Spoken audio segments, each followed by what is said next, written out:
네, 근대 민주주의는 대의민주주의, 의회 민주주의입니다.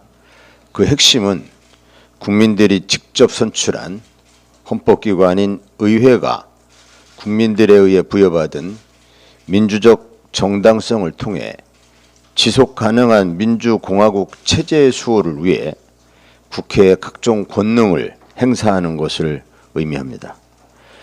현 시점 대한민국에서 민주적 정당성을 가진 유일한 헌법기관은 국회뿐입니다. 대통령이 직무정지된 상황에서 헌법을 수호하고 헌정 질서를 회복시킬 1차적 책임, 나아가 종국적 책임은 국회에 있습니다. 그런데도 이러한 국회 권능이 함부로 회파되고 있고 대의민주주의 근간이 위협받고 있습니다. 선출되지 않은 법조 관료들의 자의적인 판단과 옳지 못한 법기술에 의해 나라의 운명이 풍전등화 위기에 처하게 되고 대다수 국민의 상식과 이성적 판단과는 동떨어진 일부 헌법재판관들의 오도된 정치 성향으로 인해 국민 전체가 파멸의 구렁텅이에 빠져들어갈 수도 있는 형국입니다. 이제 탄핵을 넘어서 의회 민주주의의 본령을 다시 세워야 할 시점입니다. 이대로 얼마의 시간이 더 흐르게 되면 나라가 망하게 될 수도 있다는 절박한 위기의식으로 몇 가지 긴급 제안을 하고자 합니다. 첫째, 윤석열 정권의 국무회의 의결체제는 즉각 붕괴되어야 합니다.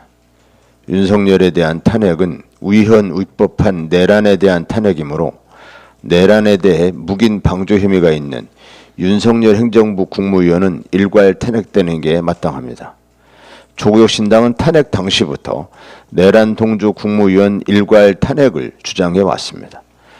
내란 종식은 외면한 채 거부권은 남발하고 심지어 헌재 결정조차 무시함으로써 작금의 심각한 국가적 혼란 상황을 초래하고 있는 가장 큰 책임 있는 사람이 바로 한덕수, 최상목입니다. 한덕수, 최상목에 대한 탄핵은 가장 시급합니다. 국무회의 심의 의결 기능이 작동되지 않을 경우 헌법에 따라 국회의장이 법안을 공포하게 될 것입니다. 두 번째, 헌재가 나라를 망하게 하도록 이대로 놔둘 수는 없습니다. 헌재가 정상적인 기능을 수행할 수 있도록 헌법재판소법 개정을 서둘러야 합니다. 헌법재판관 임명 간주, 임기 연장, 대통령 지명 몫에 대한 권한대행의 임명 불가 조항 등 입법 조치를 서둘러야 합니다.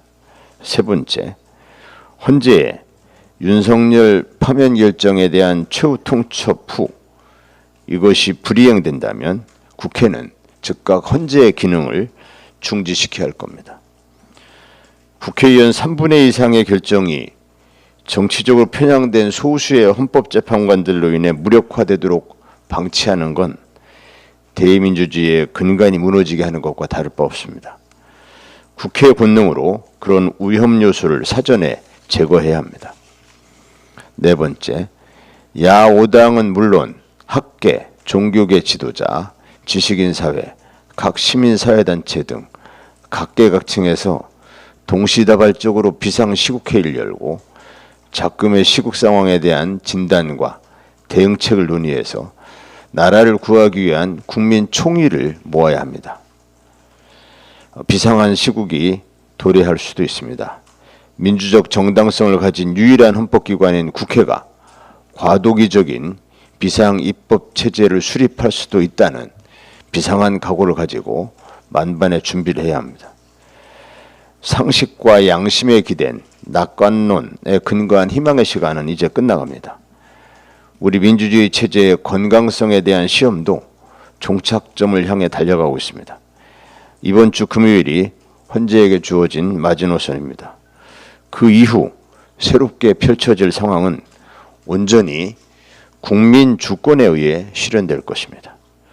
조국혁신당은 주권자 국민들과 함께 행동할 것입니다.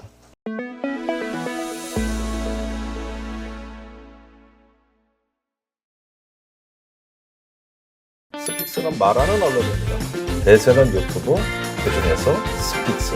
좋아요, 댓글, 구독, 알림 설정. 여러분이 저희를 사랑해 주시고 우리가 여러분을 사랑하는 4가지 방법입니다.